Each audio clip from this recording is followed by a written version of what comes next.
Bora lá, gente. Eu vou iniciar, então. A gente já esperou 5 minutos, né? E aí, quem for entrando vai acompanhando. A nossa aula de quarta-feira é uma aula de urgência e emergência e 2 aulas de saúde da mulher. O que é que eu estava pensando? Em pegar essas aulas de saúde da mulher e colocar para sexta-feira e pegar as 2 aulas que a gente tem de urgência e emergência e colocar na quarta, porque aí a gente fica com 3 aulas juntas de urgência e emergência, né, sem quebrar, porque uma aula não dá para fazer praticamente nada. E na sexta-feira a gente deixa para ver saúde da mulher e pediatria, porque são disciplinas que se completam, né? Os assuntos são parecidos e um vai complementando o outro, para também não confundir tanto vocês, né? Porque uma aula de urgência e emergência na quarta-feira não dá para fazer nada e logo depois a gente vê saúde da mulher. Então a gente deixa na quarta-feira só urgência e emergência e na sexta-feira a gente vê saúde da mulher e pediatria, que são assuntos complementares. O que é que vocês acham? Tudo bem fazer assim? Eu acho que fica melhor, né? Até como uma forma de organizar as disciplinas. Da minha parte é bem melhor mesmo, viu, professora? Fica melhor, né? Então, vamos fazer assim. Hoje, então, a gente vai ver, né, as 3 aulas de urgência e emergência. Eu vou explicar o conteúdo, porque eu só postei os slides, né? A aula está sendo gravada. Quem não pôde participar hoje, né, por algum motivo, depois tem como assistir essa aula, tá certo? Então, eu vou explicar o conteúdo de urgência e emergência, que é sobre OVACI, obstrução das vias aéreas, né, por corpo estranho. E depois a gente faz a correção da atividade e tira as dúvidas. Muita gente está com dúvidas sobre as atividades, tá? Quem não conseguir entregar antes da aula, não tem problema. O importante é que vocês me entreguem essas atividades até o final do mês, tá certo? Que eu vou usar como forma de avaliação. E no final do mês a gente já fecha a primeira unidade. Então, preciso dessas atividades até o final do mês. Tem gente que não consegue abrir atividade ou enviar, então vocês vão ter um prazo maior para responder essas atividades. Quem não consegue enviar pelo Classroom, pode enviar pelo WhatsApp. É só tirar uma foto das respostas, tá? E me enviar. Ou por e-mail, ou pelo próprio Classroom, ou pelo WhatsApp, como vocês acharem melhor, tá certo? Não precisa copiar as perguntas no caderno. Deixa só as respostas e vocês tiram uma foto e me envia, tá? Porque às vezes fica com dificuldade em abrir o link, entrar na sala, aí fica mais complicado, tá? Então, quem não conseguir responder por lá, pode responder pelo caderno. Anota as respostas no caderno e me envia, tá certo? E aí vocês têm um prazo de até, né, o final do mês para entregar essas atividades, para que a gente possa fechar a nota, tá certo? Então, eu vou compartilhar aqui com vocês os slides do assunto e vou começar a explicação.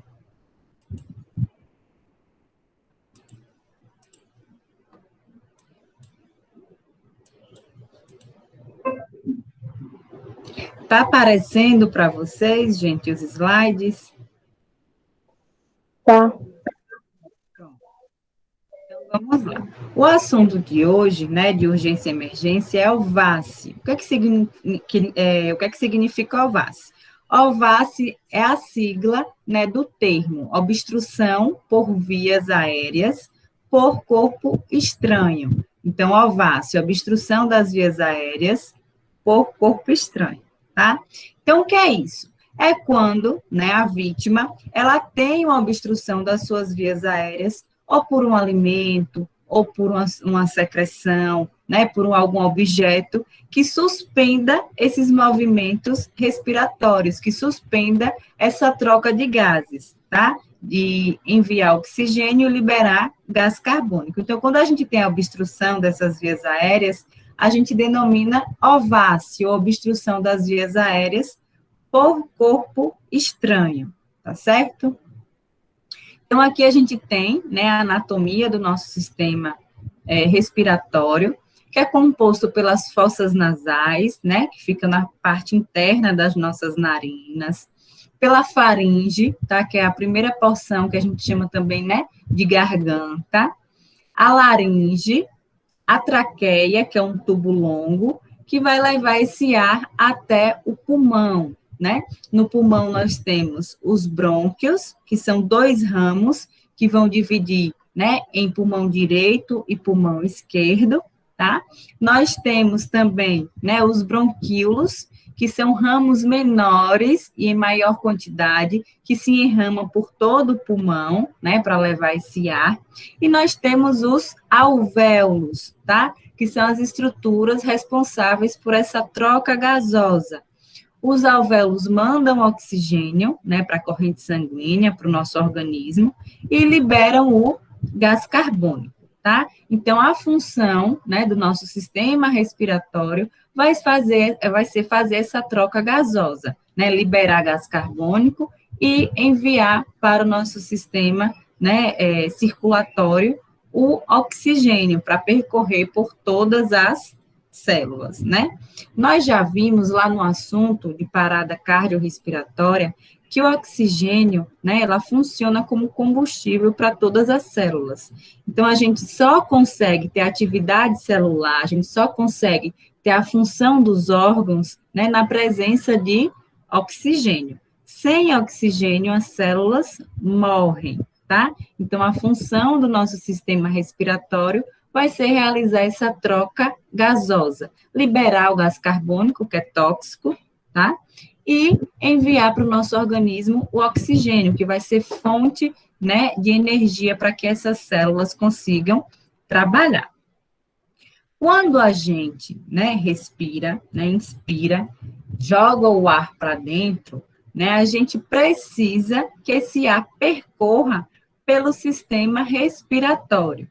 Né? Nós temos algumas estruturas que são em comum do sistema respiratório e do sistema digestório, tá? No caso de Ováce, né, esse objeto, esse alimento, essa secreção que desceria pelo trato, né, gastrointestinal, pelo sistema digestório, pode acabar, né, caindo nesse sistema respiratório e bloqueando a passagem do ar, tá certo? Na nossa anatomia, a gente tem uma estrutura que é chamada de epiglote, tá? A epiglote, ela é uma cartilagem que parece mais ou menos com a porta, com a aba, e ela vai ter a função, né, justamente parecido com de uma porta, tá certo?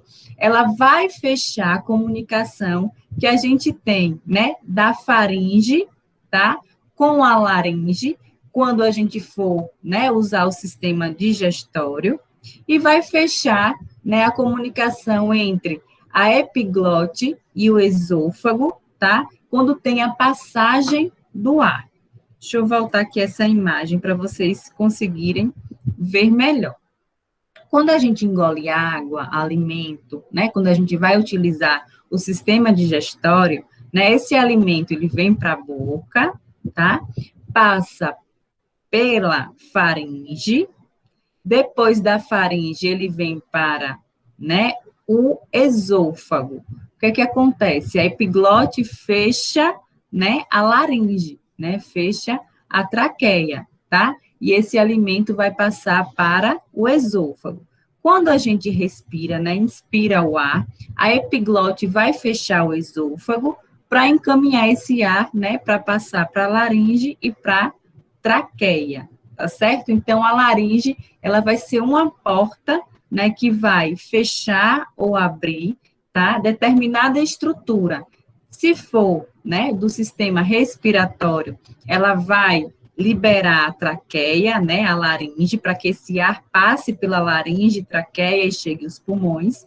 E se for algum alimento que for para o sistema digestório, ela vai fechar quem? Vai fechar a laringe, né, para que esse alimento passe, né, para o esôfago e chegue até ao estômago, tá? Então, a epiglote tem essa função, né, de separar o sistema digestório do sistema respiratório, tá? Então, ela vai ser muito importante, né, para evitar a ovácea, a obstrução das vias aéreas, tá? Quando a gente tem esses casos, né, de obstrução da via aérea, geralmente, né, quando a gente tem um alimento, vômito, um objeto, né, que ao invés de ir para o sistema digestório, ele acaba indo para o sistema respiratório e obstruindo, tá, essa passagem do ar, né? Então, a gente tem os casos de obstrução, né, das vias aéreas por corpo estranho, que pode ser alimento, secreção, objeto, né, que acaba impedindo esse fluxo, né, e a passagem do ar.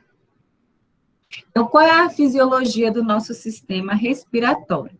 É fornecer oxigênio para todas as nossas células, né, para todo o nosso organismo, e remover o dióxido de carbono, né, desse organismo. Então, a gente tem aí a troca gasosa, que vai ser regulado por quem? Pelos movimentos respiratórios, tá? Quando a gente inspira, a gente puxa o ar e a gente envia oxigênio. Quando a gente expira, a gente solta o ar e libera dióxido de carbono, né? E aí acontece a troca gasosa, tá?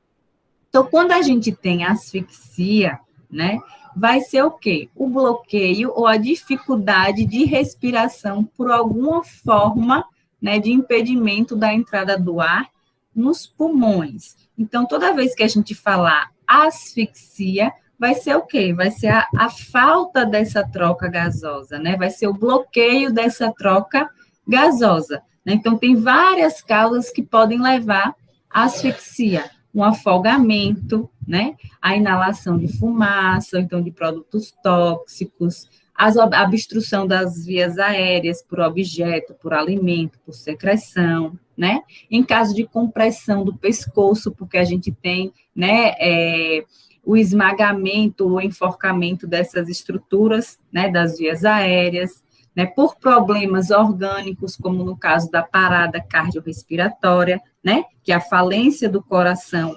leva, né, à parada desses movimentos respiratórios. Então, toda vez que a gente falar em asfixia, vai ser o bloqueio ou a dificuldade da respiração, tá? É quando um indivíduo não consegue enviar oxigênio, né, para o seu organismo e nem liberar gás carbônico, tá? Aí a gente chama de asfixia, né? Acho que vocês já ouviram algumas vezes esses termos, né? E a pessoa se asfixiou, fulano, né, tá asfixiado. É quando a gente tem a dificuldade ou bloqueio, né, nessa troca gasosa, tá? Esse indivíduo, ele não consegue enviar oxigênio, tá? E nem liberar o gás carbônico. Então, a gente tem asfixia, né? Então, só para ficar claro, para vocês não confundirem o que é OVACI e o que é asfixia. OVACI vai ser o quê? A obstrução das vias aéreas, tá? Vai ser um alimento, uma secreção, um objeto que vai bloquear a passagem desse ar. Quando a gente tem um OVACI, né, a gente vai ocasionar o quê no corpo, no organismo desse indivíduo? A asfixia, que vai ser o bloqueio ou a dificuldade, né, dessa troca gasosa, da passagem, né, do ar pelo esse sistema respiratório. Então, a OVACI vai ser a obstrução das vias aéreas e a asfixia vai ser a falta, né, ou então a dificuldade de realizar a respiração. Então, a OVACI pode levar à asfixia, né? A parada cardiorrespiratória pode levar à asfixia. O afogamento pode levar à asfixia. Então, a asfixia vai ser o resultado, tá? Da OVACI ou então de outra causa que vai bloquear ou dificultar, né, os movimentos respiratórios. Ficou claro, gente, até aí o que é uma OVACI, o que é asfixia? Alguém tem alguma dúvida? Está confundindo OVACI e asfixia? Me sinalizem, por favor. Então, a OVACI vai ser a obstrução das vias aéreas, que vai levar o quê? Vai ser, né, vai resultar a asfixia, que é a dificuldade, né, de respirar, né, de fazer esses movimentos respiratórios. Então, vamos continuar, tá? Nós vamos ter dois tipos de obstrução, tá? Das vias aéreas.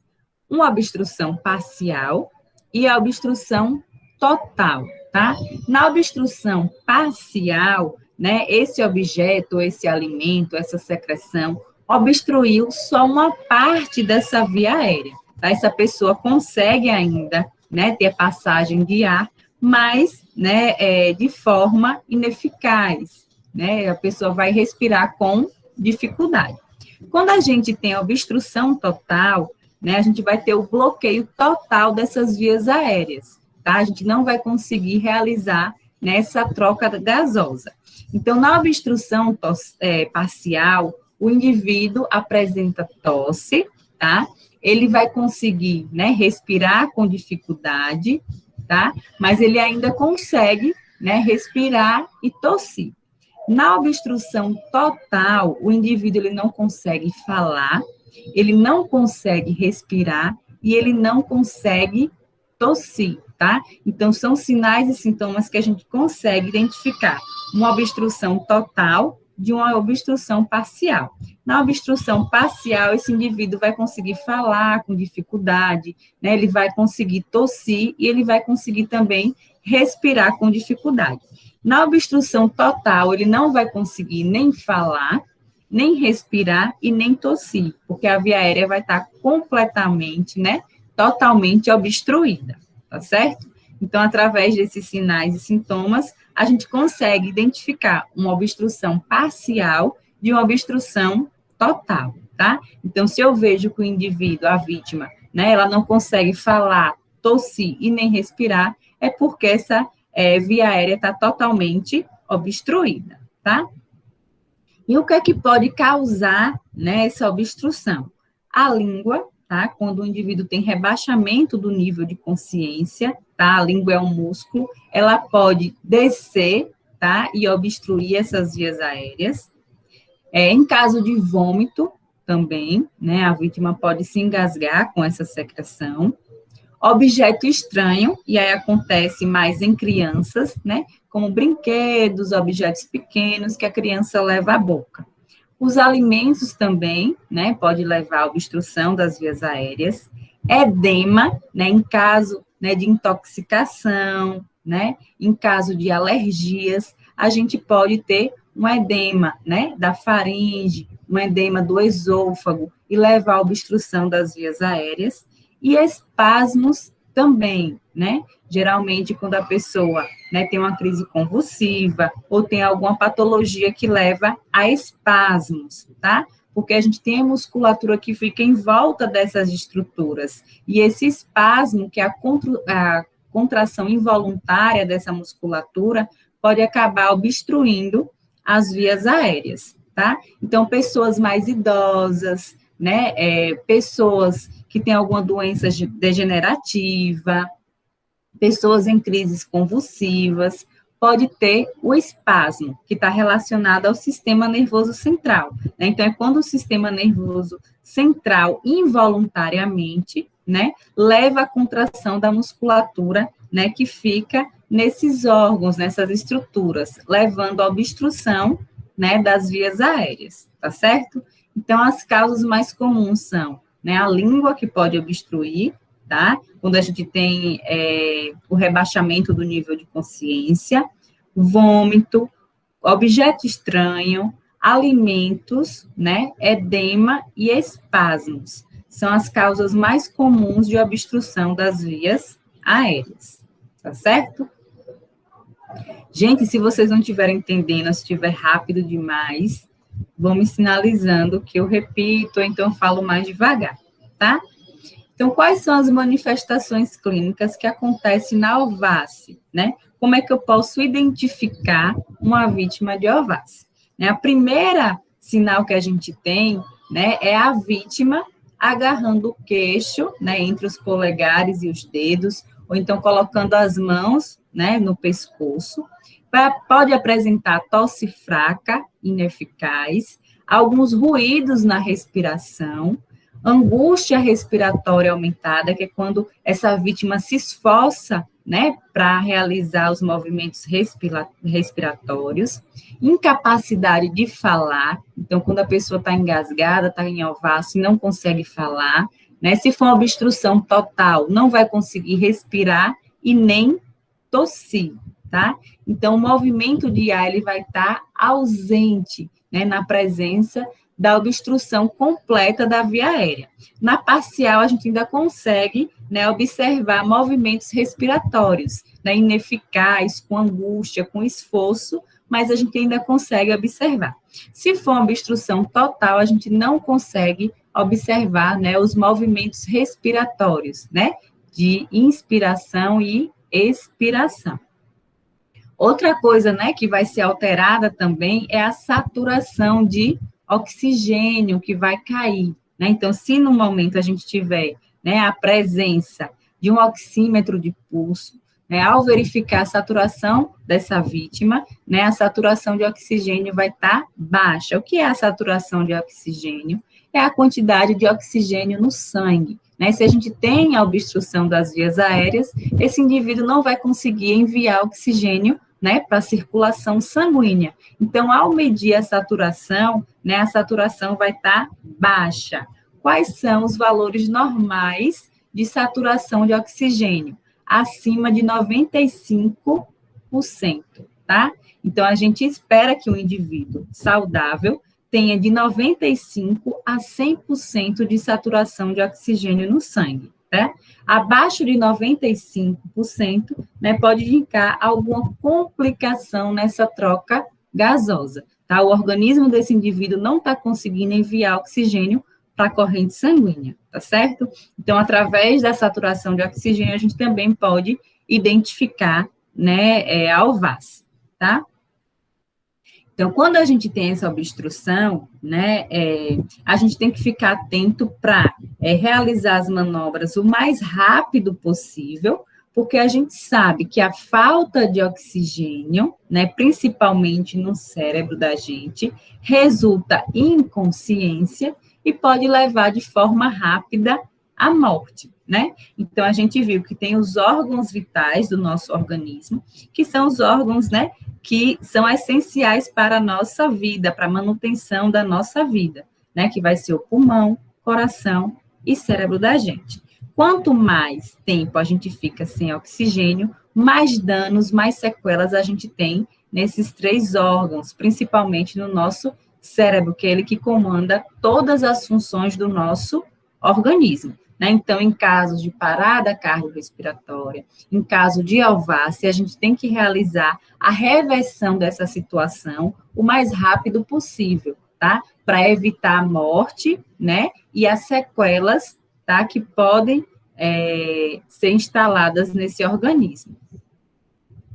Então, a gente tem o sinal universal da obstrução das vias aéreas, né, que é o primeiro sinal que a gente, né, consegue visualizar e identificar uma vítima de alvácie, né, de obstrução das vias aéreas, que é essa posição, tá? A vítima vai segurar o pescoço, se inclinar para frente e tentar tossir, né? Então, todo mundo, em caso de engasgo, né, a primeira reação vai ser essa, colocar as mãos, né, no pescoço, se inclinar para frente e tentar tossir. Então, se eu me deparo, né, se eu me deparo com a vítima nesse posicionamento, né, com essas características, né, a gente pode identificar uma possível alvácie, tá, que é a obstrução das vias aéreas. E a gente chama de sinal universal de obstrução de vias aéreas, que é quando essa vítima está com a mão sobre o pescoço, inclinado para frente e tentando tossir, tá? Então, a gente consegue identificar dessa maneira a vítima de obstrução de vias aéreas. Então, né, como tratar, né, uma obstrução de vias aéreas por corpo estranho no adulto? A gente vai ter 3 tipos, né, de manobra. No adulto, na criança acima, né, de 1 ano e na criança abaixo de 1 ano. Além desses 3 casos, a gente tem ainda mais 2 situações especiais, que é quando a vítima está gestante e quando a gente se depara com a vítima obesa, tá? Para cada tipo de paciente, né, de vítima, a gente vai realizar uma manobra diferente, tá? Então, vamos começar a falar sobre essas manobras, como tratar essa vítima de Ovassi. Quando a gente tem um adulto com obstrução parcial, tá? Que é quando a gente tem uma pessoa adulta, né, tá com obstrução, mas obstrução leve, parcial, né? Ela consegue tossir de forma fraca, tá? E consegue ter movimentos respiratórios, só que diminuídos. O que é que a gente vai fazer, tá? A gente vai acalmar o paciente, tá? Vai conversar com o paciente, incentivar a tosse vigorosa, estimular que ele tussa cada vez, né, mais forte e monitorar a saturação de oxigênio se for necessário, né, se for viável, se a gente tiver um oxímetro de pulso e ficar observando, né, com atenção a evolução, né, dessa vítima. Então, se a gente tem uma obstrução leve, parcial, né, o paciente está responsivo, consegue falar, está consciente, consegue tossir. Então, a gente vai pedir para ele se acalmar, tá? E vai incentivar o quê? A tosse dessa vítima, né? Pedir para que ela tussa cada vez mais forte para tentar expelir esse objeto, né? Ou esse alimento que causou a obstrução das vias aéreas, tá? Se for possível, monitorar, né, a saturação de oxigênio e ofertar um suporte de O2, tá? Mas se não for possível, a gente só incentiva essa tosse e observa se essa vítima consegue fazer essa desobstrução, tá? Quando a gente tem uma vítima grave, tá? Quando ela tem uma obstrução total, a gente vai proceder da seguinte forma. Essa vítima parcial, ela também pode evoluir, né, para uma obstrução total, tá? Então, se ele não conseguir desobstruir, tá, e evoluir para uma obstrução total, como é que a gente faz? Né? O primeiro passo vai ser ficar em pé atrás da vítima, tá? Então, primeiro eu vou explicar, né, o que está acontecendo, né, que ela foi engasgada, mas que você está ali para ajudar e que ela se mantenha calma, tá? Que você vai ficar por trás dessa vítima, você precisa avisar, tá? E vai fazer as manobras para ajudar, né, a desobstrução. Então, o primeiro passo, né, vai ser acalmar, explicar o procedimento para essa vítima, ficar por trás da vítima em pé, tá? E você vai passar os 2 braços ao redor da cintura dessa vítima, tá? O primeiro passo, depois desse posicionamento, é identificar a região, né, gástrica desse paciente. Como é que a gente consegue identificar? Ele vai estar abaixo do processo linfóide, tá? E vai estar também acima do umbigo. Então, é só localizar o umbigo. Você pode colocar sua mão fechada, tá? Na altura do umbigo e girar para cima. Então, você vai conseguir, né, achar essa região gástrica, tá? Então, eu fico por trás da vítima, um dos meus pés eu coloco entre as pernas da vítima, porque se ela, né, desmaiar, perder a consciência, eu consigo sustentar, tá? Vou agarrar por trás, né, passando os braços em volta da cintura. A minha mão dominante, né, eu coloco em cima da cicatriz umbilical, tá? E giro ela para dentro. Então, eu consigo achar a região gástrica, né?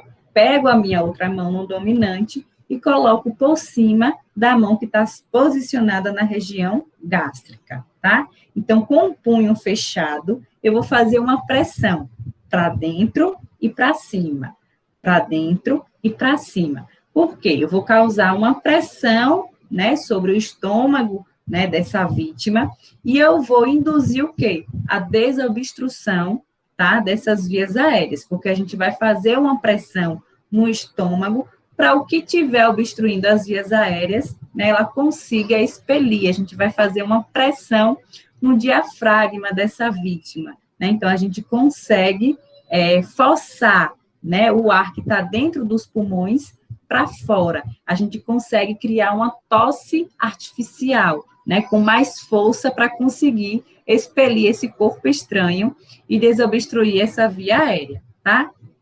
eu postei para vocês um vídeo explicando como é feito, né, essa manobra, tá? Que a gente chama de manobra de Heimlich, que é para desobstruir as vias aéreas, tá? Então, o punho da mão dominante, né, na região gástrica, né, em cima do estômago, a outra mão, né, por cima da mão dominante, com o punho fechado, tá? Mão fechado, eu vou fazer movimento para dentro e para cima, né? A gente vai acabar fazendo uma pressão no diafragma e causando uma tosse, tá? Uma tosse que a gente vai induzir, né, esse objeto, esse alimento, esse corpo estranho a ser expelido e desobstruir as vias aéreas, tá certo?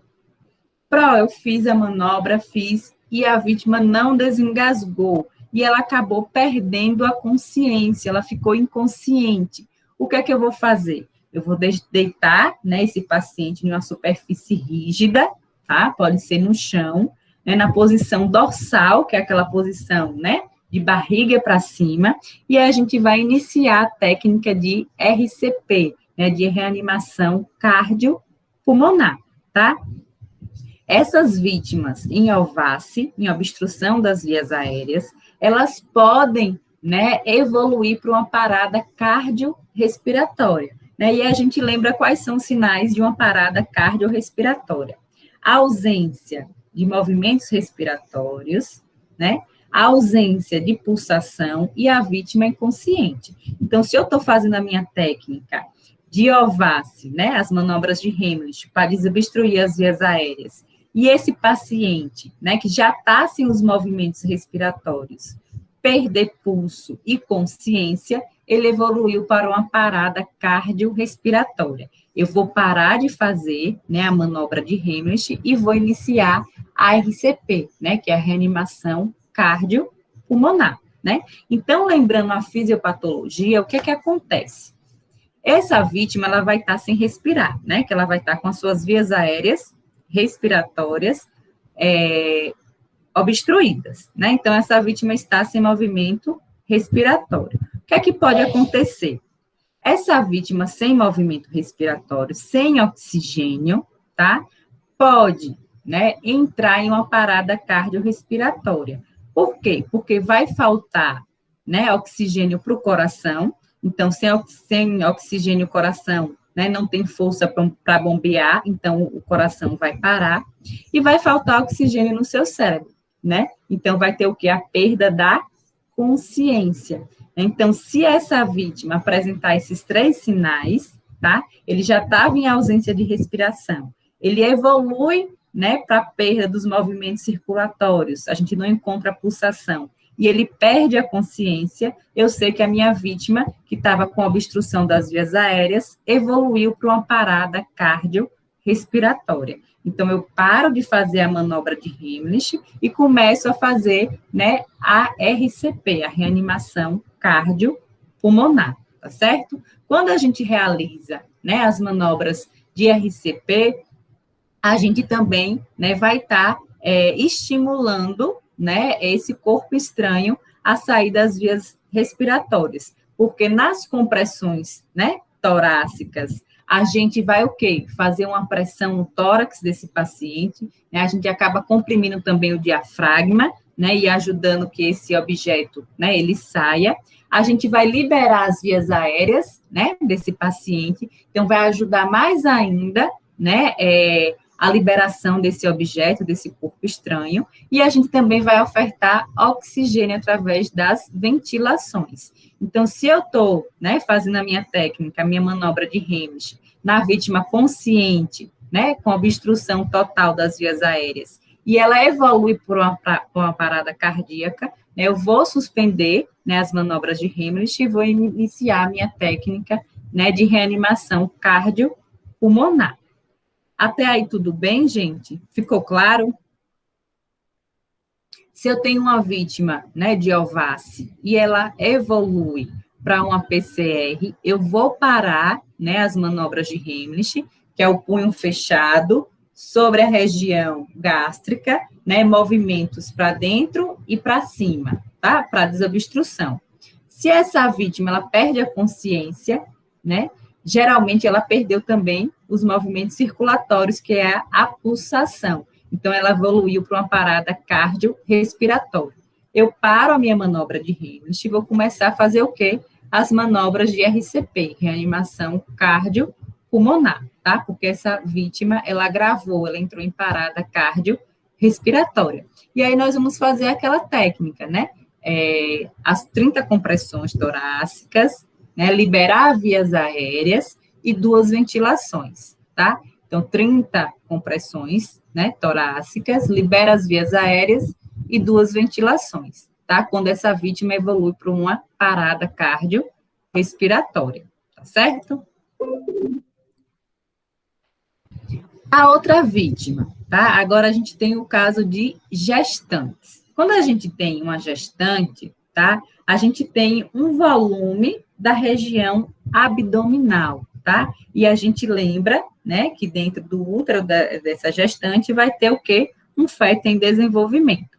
E fica mais difícil, né, para a gente comprimir essa região, tá, gástrica dessa mulher por causa do aumento, né, do volume abdominal. Então, a posição das mãos, tá, vai ser diferente.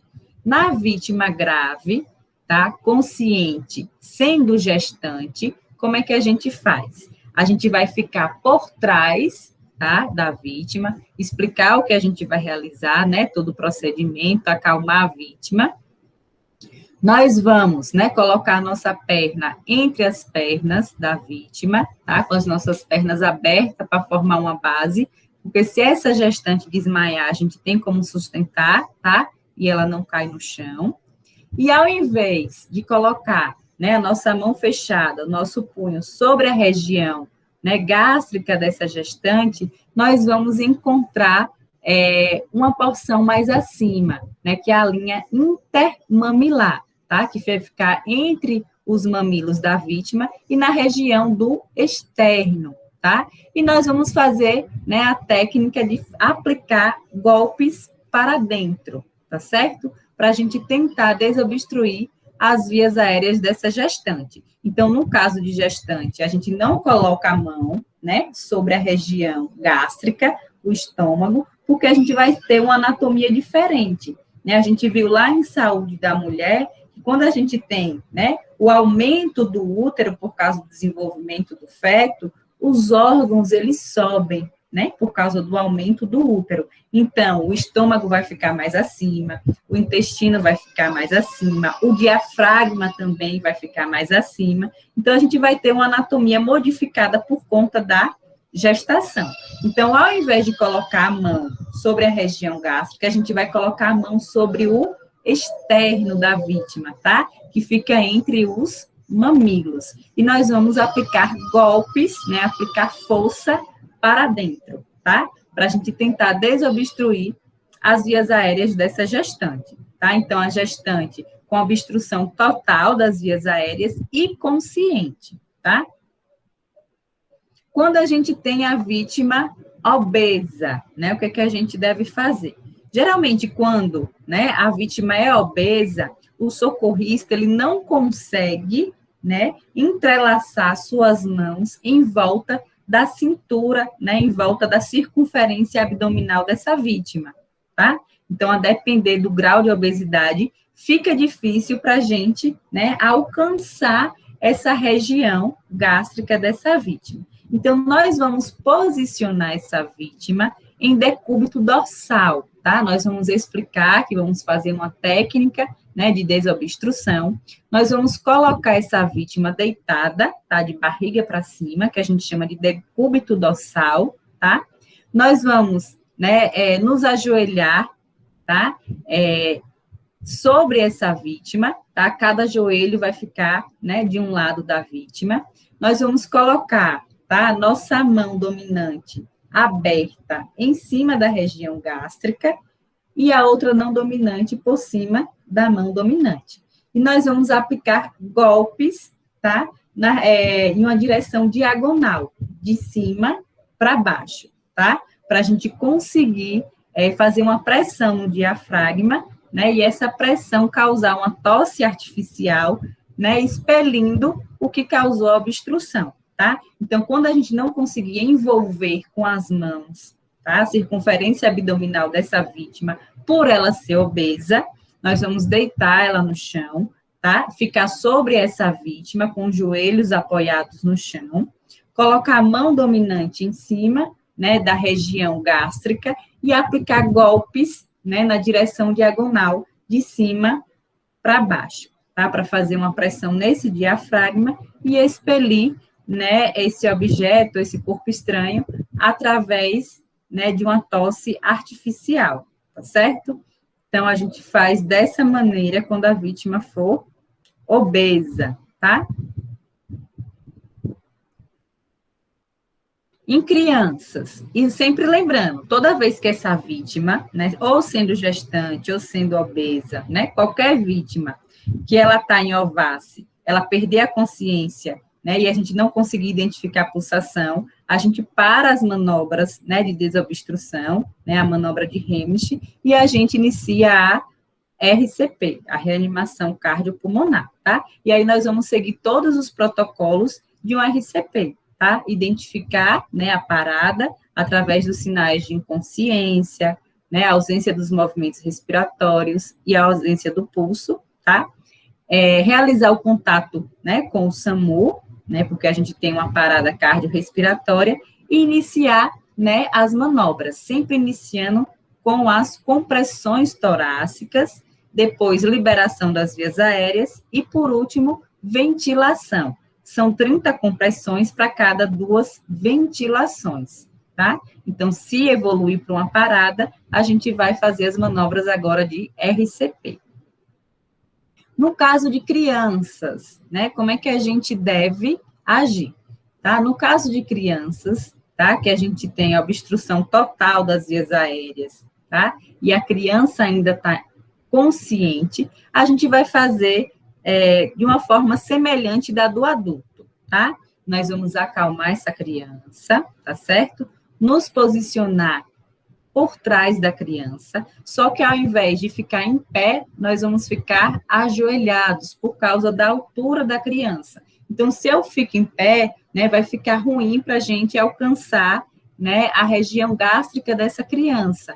Então, nós vamos ficar de joelhos por trás da criança, né, para conseguir atingir a mesma altura que ela, tá? E aí nós vamos fazer da mesma forma, né, com a nossa mão dominante, né, fechar a mão, identificar a região gástrica, né, envolvendo a circunferência abdominal dessa criança, tá, com outra mão apoiada, né, sobre a mão dominante, e nós vamos aplicar, né, golpes, né, usando a força, né, para dentro e para cima, simulando uma letra J, né, que é para dentro e para cima, tá, para a gente conseguir comprimir, né, esse diafragma e expulsar esse corpo estranho, tá certo? Não sei se vocês conseguem ver a imagem, né, dessa desobstrução em crianças conscientes.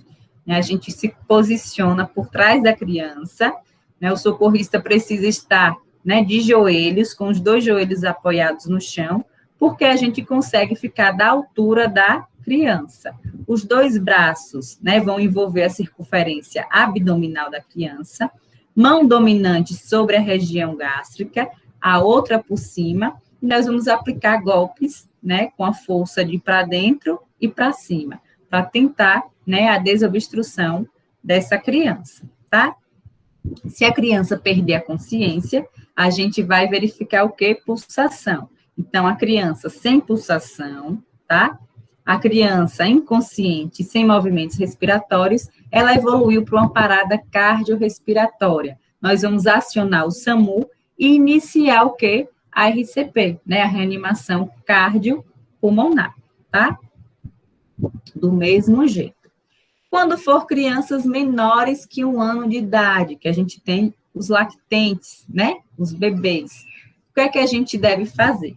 A técnica vai ser diferente, tá? Em crianças acima de 1 ano de idade, a gente se posiciona por trás, tá?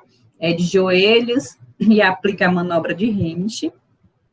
Mas se for crianças menores de 1 ano, né? Se for lactentes, o que é que a gente vai fazer? O lactente está consciente, mas está com essa obstrução de vias aéreas, tá? Nós vamos segurar, tá, o bebê com a face dele para baixo, tá? Nós vamos posicionar ele sobre o nosso braço, com a cabeça, né, voltada para baixo, né, a face, o nariz voltado para o chão.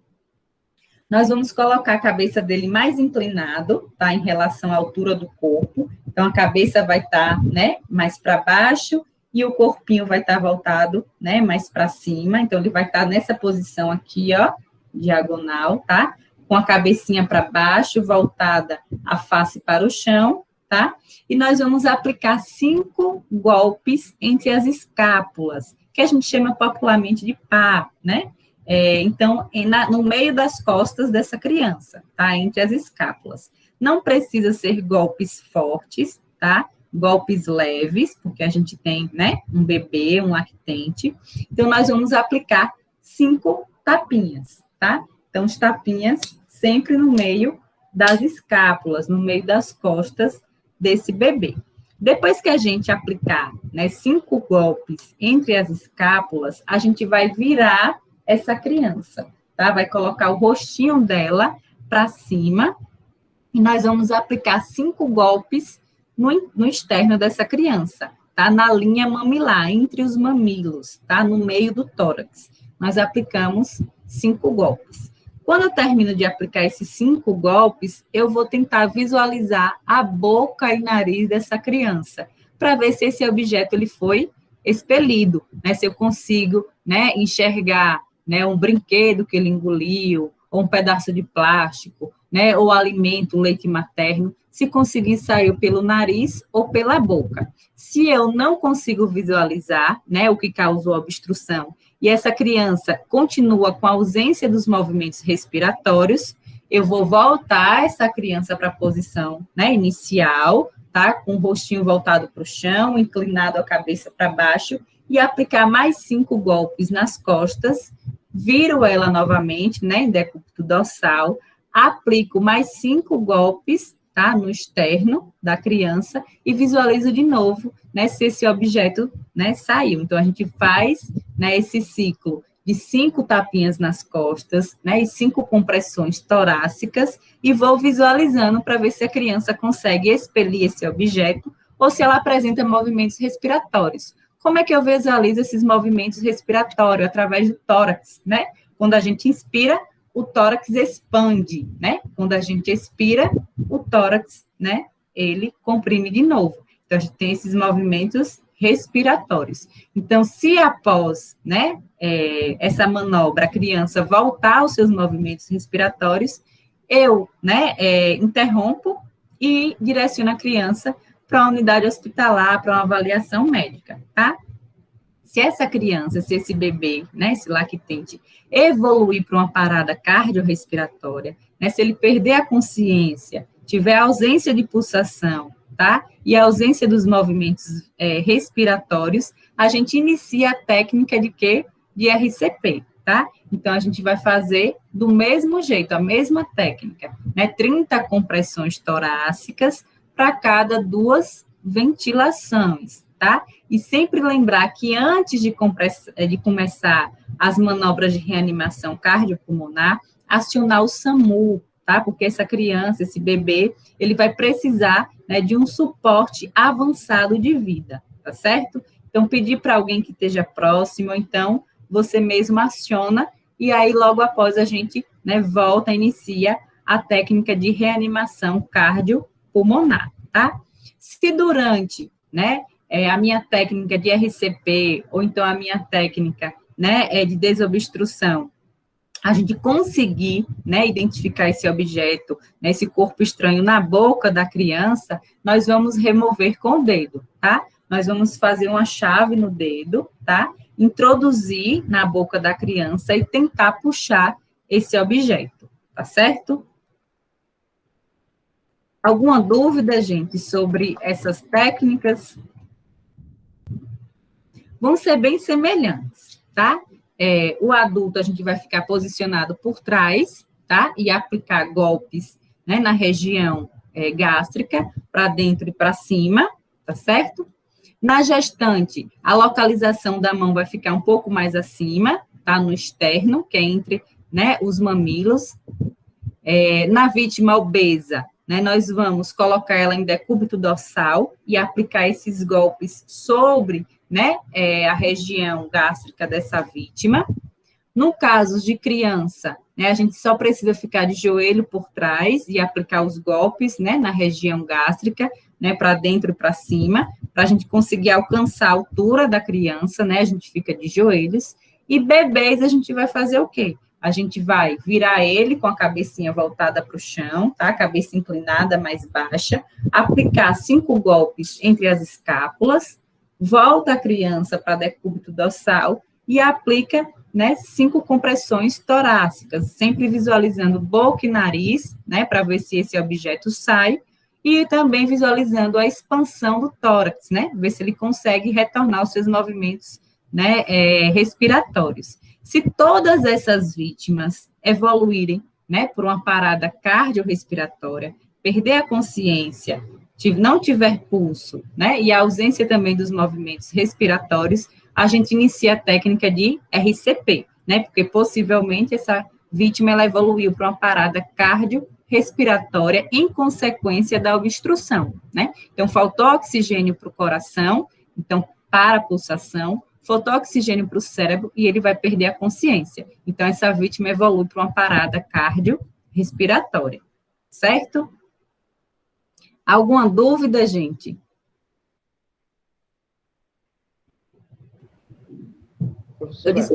Oi. Desculpa. Vamos que eu esteja num local de trabalho, eu não seja um técnico em enfermagem, eu posso vir a fazer essas técnicas também ou não? Qualquer pessoa que tenha conhecimento sobre as técnicas pode fazer, tá? Leigo ou profissional da área da saúde. Certo.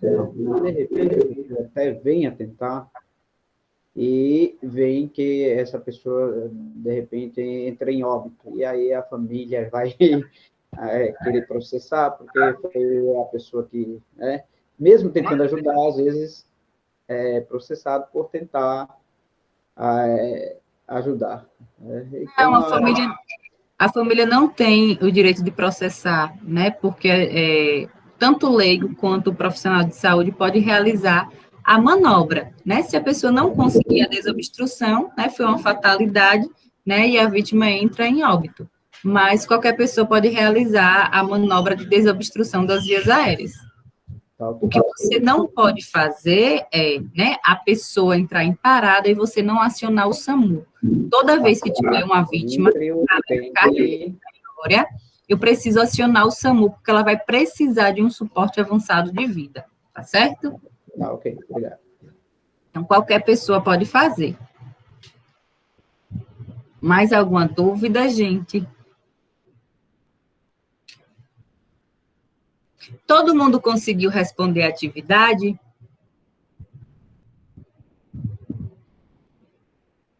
Então, bora lá para a correção da atividade. A gente vai corrigindo a atividade e aí a gente vai tirando as dúvidas também, tá?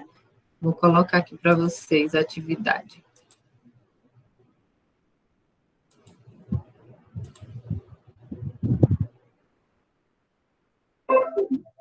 Aparece para vocês a atividade? Apareceu. Tá, então bora lá. Primeiro, dificuldade ou impossibilidade de respirar podem levar à asfixia. Qual é o conceito de asfixia? O que é asfixia? Alguém quer responder?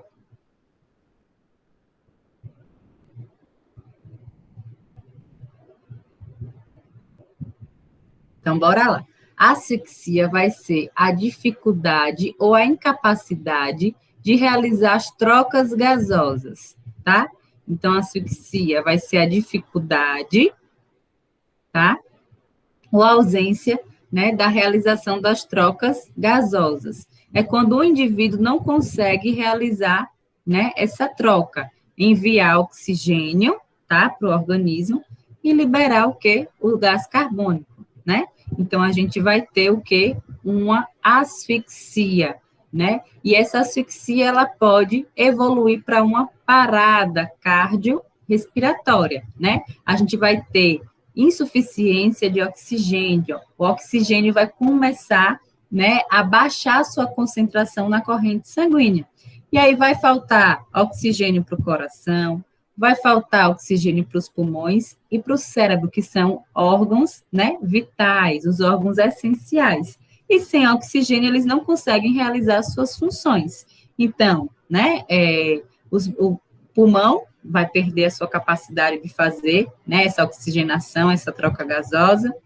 O coração, né, vai perder sua força, não vai conseguir bombear o sangue. E o sistema nervoso central também, o cérebro começa a ter morte dessas células cerebrais, né? E essa vítima vai perder a sua consciência, tá? Então, a asfixia, né, vai ser a ausência ou a dificuldade, né, de realizar as trocas gasosas, tá? Em consequência disso, a gente vai ter uma queda da saturação de oxigênio, né, uma queda da quantidade de oxigênio na circulação sanguínea. A segunda questão. A epiglote impede que os alimentos entrem no sistema respiratório durante a deglutição. Ela é pressionada, garantindo que o alimento não passe para, letra A, o esôfago, letra B, a boca, letra C, o nariz, letra D, a traqueia e letra E, o brônquio. Vocês marcariam qual a opção? A, B, C, D ou E?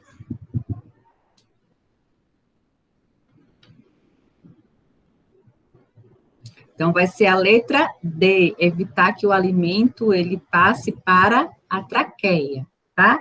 Quando a gente tem, né, o uso do sistema digestório, esse alimento passa para a boca, da boca, né, laringe, para a faringe, e ele desce para o esôfago. Então, a epiglote, ela fecha a traqueia e abre o esôfago, para esse alimento passar para o esôfago. Quando a gente respira, ela fecha o esôfago e libera a traqueia, para que o ar passe para a traqueia. Funciona como se fosse uma porta, tá? Quando é alimento, ela fecha a traqueia e abre o esôfago, e quando é ar, né, que vai passar, ela fecha o esôfago e abre a traqueia, tá? Então, quando a gente fala de sistema digestório, a gente vai utilizar o esôfago, né, para chegar até o estômago. Quando a gente fala de sistema respiratório, traqueia, que é a passagem do ar para os pulmões, tá? Então, o segundo vai ser a letra D. O terceiro, considere o procedimento a seguir. Ficar de pé, atrás, com seus braços ao redor da cintura do socorrido, colocando a sua mão fechada com o polegar para dentro, contra o abdômen da vítima, ligeiramente acima do umbigo e abaixo do limite das costelas, agarrando na sequência firmemente o pulso contra a outra mão e exercendo um rápido puxão para cima. O nome e aplicação da intervenção de primeiros socorros que consta neste procedimento são, respectivamente. Então, ele está pedindo o nome dessa manobra, tá? Letra A, manobra de Heimlich, né? Que promove o desengasgamento. Letra B, massagem cardiopulmonar, que promove a ressuscitação.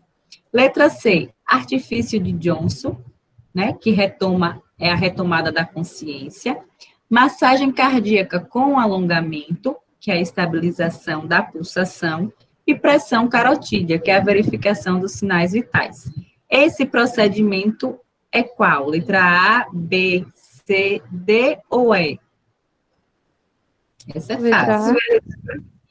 A, manobra de Heimlich, tá? Que é a técnica de desengasgamento, né? E desobstrução das vias aéreas. O socorrista fica em pé, né, por trás da vítima, entrelaça, né, a circunferência abdominal, tá? E com a mão fechada com o polegar para dentro, identifica a região gástrica e vai aplicar golpes, né? Aplicando força, né, para dentro e para cima, tá? E a gente tem a manobra de Heimlich, que é a manobra de desengasgamento. Então, terceiro, letra A. Aí a gente tem o quarto. Numa empresa, os funcionários estavam no refeitório almoçando. Quando José percebeu que seu colega João se engasgou, João estava agitado, com a voz rouca e com a mão na garganta. Quais seriam as orientações para essa vítima com obstrução leve, parcial e responsiva? Então, se vocês encontrassem uma pessoa, né, com a mão na garganta, a voz rouca e agitado, né, o que é que vocês fariam nessa situação? A gente tem uma obstrução parcial. A vítima, ela está responsiva, ela consegue falar.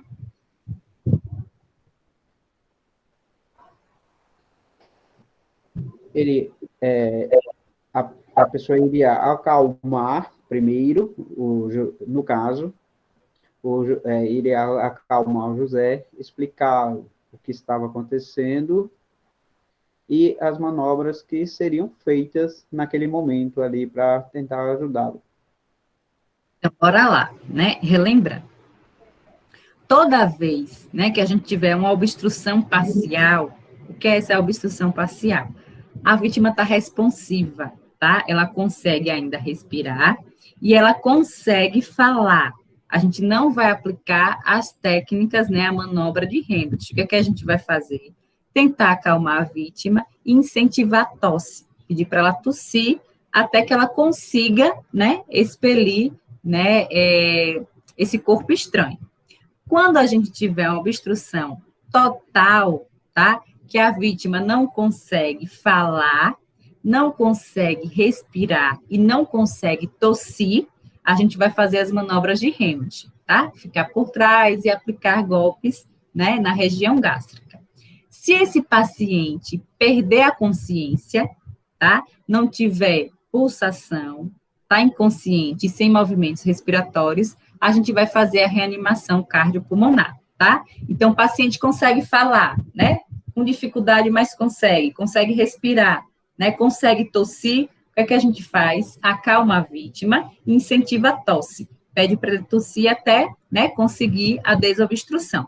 Se essa vítima, né, após o engasgo, ela não conseguir falar, tá? Ela não conseguir tossir, tá? E ela não conseguir respirar, a gente vai fazer, né, as manobras de Heimlich. E se essa vítima perder a consciência, a pulsação e os movimentos respiratórios, é parada cardiorrespiratória, a gente vai fazer a RCP, tá certo? Alguma dúvida? Ficou claro, gente? O que é que a gente vai fazer em cada situação? Vítima, obstrução leve, obstrução parcial, consegue falar, respirar, vai incentivar a tosse, pedir para ela tossir até desobstruir. A vítima não consegue falar, não consegue respirar e não consegue tossir, aplique as manobras de Heimlich, tá? Ela vai estar ainda consciente, vai estar acordada, e a gente vai aplicar essas manobras de Heimlich.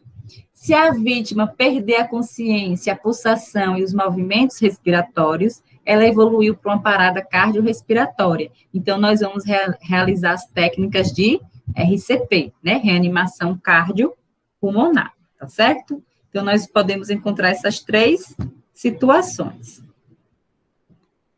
Ficou claro? Alguma dúvida? A quinta questão.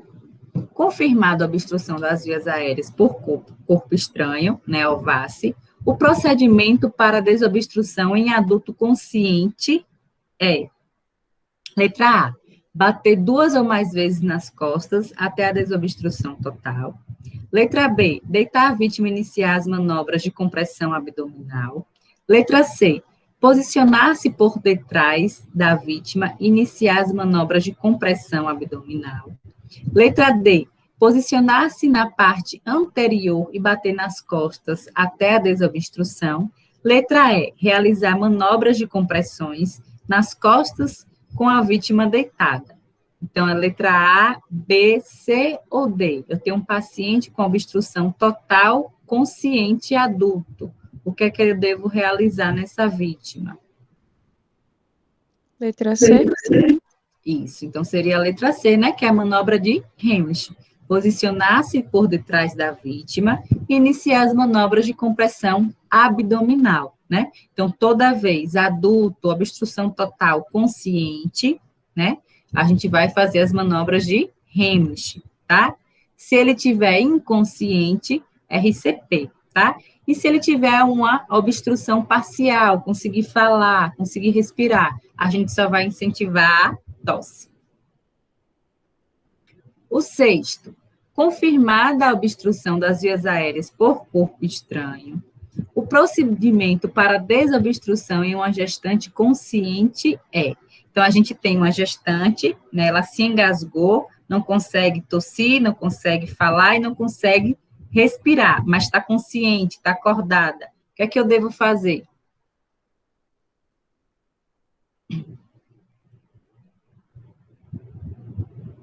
Vai ser a mesma técnica, a mesma manobra de Heimlich. Só que na gestante, a gente lembra que a gente tem uma alteração da anatomia do abdômen, né?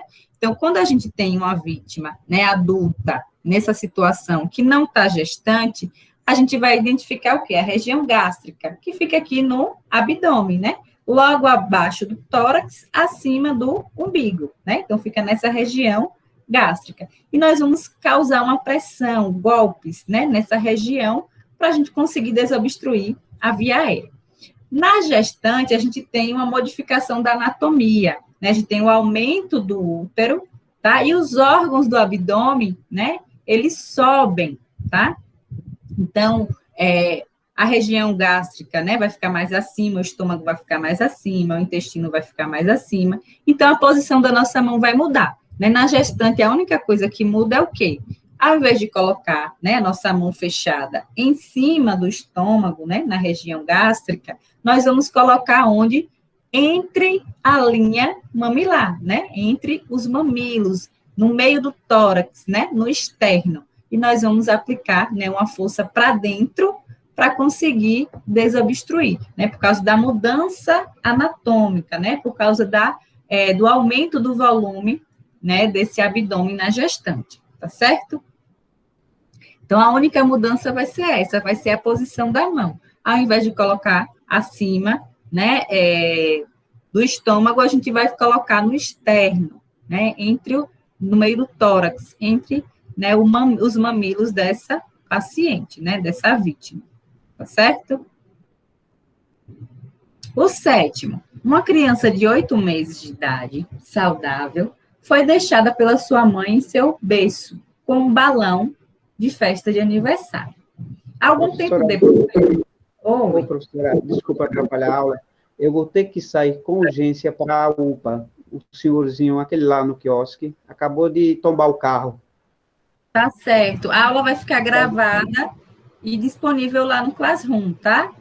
Tá ok, professora. Obrigado, desculpa, viu? Eu estou indo lá para a UPA agora. Tá certo, boa sorte. Então, bora voltando aqui para o sétimo. Uma criança de 8 meses de idade, saudável, foi deixada pela sua mãe em seu berço, com um balão de festa de aniversário. Algum tempo depois, a criança foi encontrada com as extremidades arroxeadas, tosse e grande dificuldade respiratória. Considerando essa situação hipotética, assinale a alternativa que apresenta a provável causa do quadro clínico e a conduta correta para a situação.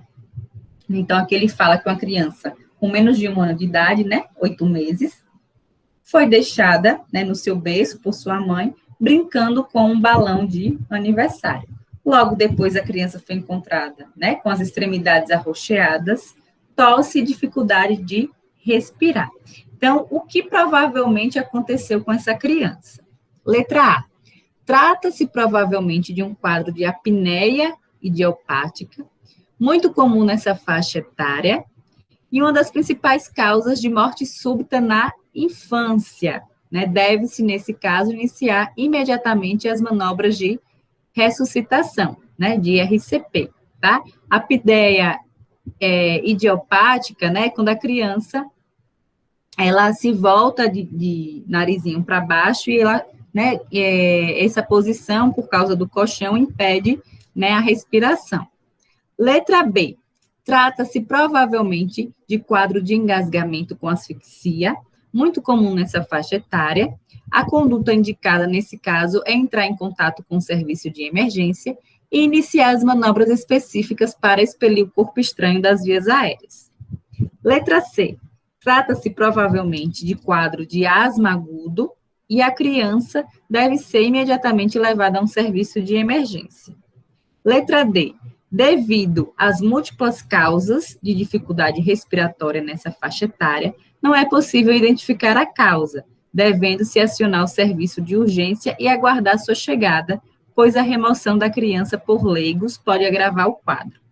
Letra E. Devido às múltiplas causas de dificuldades respiratórias nessa faixa etária, não é possível inferir a causa, devendo-se procurar um serviço de emergência o mais rápido possível. Então, letra A, B, C ou D ou E, o que é que provavelmente aconteceu com essa criança? Letra B. Isso, letra B. O que é que acontece, né? Os balões, né, de aniversário, essas bexigas, geralmente elas estouram, né? E a criança pode levar esses pedaços de borracha, né, o pedaço do balão à boca e causar o quê? Né, alvácia, obstrução das vias aéreas, né, agravando para um caso de asfixia, tá? Então, nessa situação hipotética, né, de engasgamento, a gente deve, né, entrar em contato com o serviço de emergência, né, com o SAMU, e aplicar as manobras, que seria o quê? Né, a gente vai virar a criancinha, tá? Com o rostinho para baixo, voltado para o chão, a cabecinha inclinada para baixo, tá? O corpinho mais elevado, mais suspenso. Aplicar 5 golpes, né, entre as escápulas, tá? No meio das costas da criança. Depois desses 5 golpes, a gente vira a criança com a cabecinha voltada para cima, a face voltada para cima, e vamos aplicar 5 compressões no tórax, né, entre os mamilos da criança, e verificar se conseguimos desobstruir. Se não, né, a gente continua com essas 2 manobras, tá? Até a chegada do SAMU ou até conseguir desobstruir as vias aéreas da criança. Lembrando que, tá? Tanto na obstrução parcial quanto total, nas crianças menores de 1 ano, a gente vai fazer essa manobra, tá? Porque a criança menor de 1 ano, a gente não consegue incentivar a tosse, ela não vai entender, né? Se eu pedir para ela tossir. Então, mesmo sendo parcial ou total, nas crianças a gente aplica a manobra de desobstrução das vias aéreas, certo? O 8º. Durante a refeição, um homem magro, de 40 anos, aspirou um pedaço de carne, que causou obstrução total da via aérea. Cite 3 sinais e sintomas que a vítima pode apresentar. Então, a vítima, né, estava durante a sua refeição, se engasgou com um pedaço de carne, causou obstrução total. Como é que eu consigo identificar, né, que foi uma obstrução total? Quais são os 3 sinais e sintomas que essa vítima pode apresentar?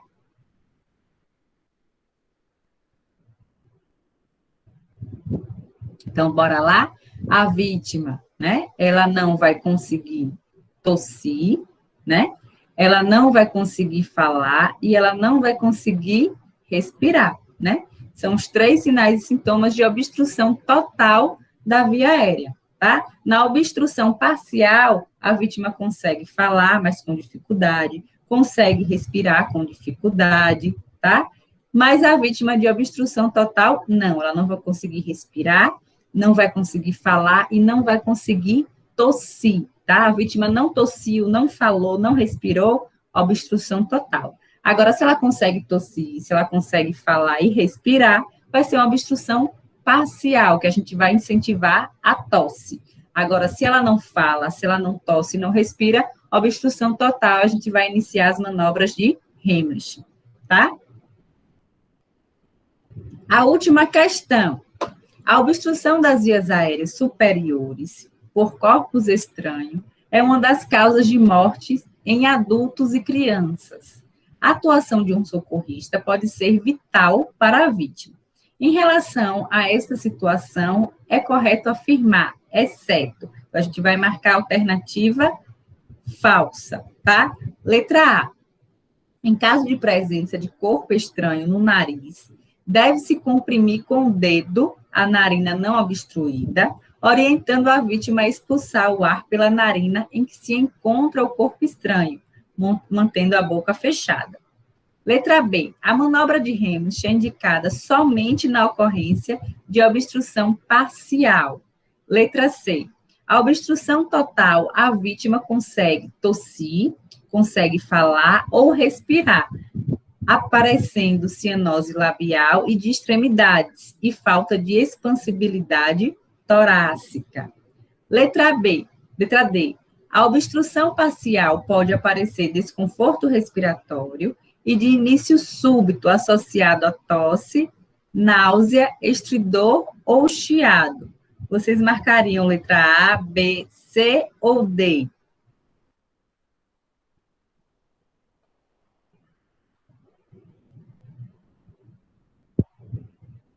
Então, aqui a gente tem a letra B como sendo falsa, né? Então, se a pessoa apresentar um corpo estranho no nariz, isso principalmente acontece com criança, né? Que coloca objetos pequenos em uma das narinas. Então, a gente deve comprimir a narina que está desobstruída, tá? Pedir para a criança fechar a boca, né? E ela fazer força para expulsar o ar pela narina, né? Como a gente chama popularmente de assoar, tá? Então, a gente deixa livre a narina obstruída, pressiona a narina que não está obstruída e mantém a boca da vítima fechada, tá? E pede para ela expulsar o ar, né? Com a tentativa de expulsar o corpo estranho. Letra B. A manobra de Heimlich é indicada somente na ocorrência de obstrução parcial. Falso, né? A gente, na obstrução parcial, incentiva a tosse, porque a vítima consegue tossir, falar e respirar, né? Então, a gente vai incentivar a tosse, pedir para ela tossir com força. Quando é total, que ela não consegue tossir, nem falar e nem respirar, a gente vai aplicar as manobras de Heimlich, né? Letra C. Na obstrução total, a vítima não consegue tossir, não consegue falar ou respirar. Verdadeiro, né? Obstrução total, a vítima não fala, não tosse, não respira. E a gente vai ter cianose, o que é isso? Né? Os lábios, as extremidades vão ficar arroxeadas. E a gente não vai conseguir visualizar a expansibilidade torácica, né? Os movimentos respiratórios.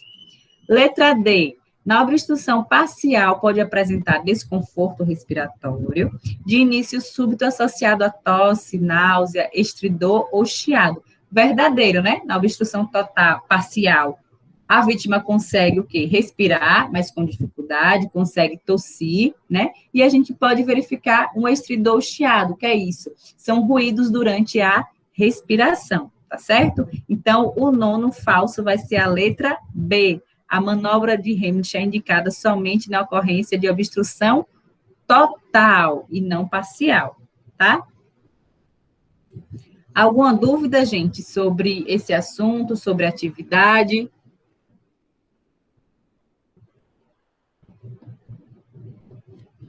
Pronto, então a nossa aula, tá? Ela vai ficar gravada para quem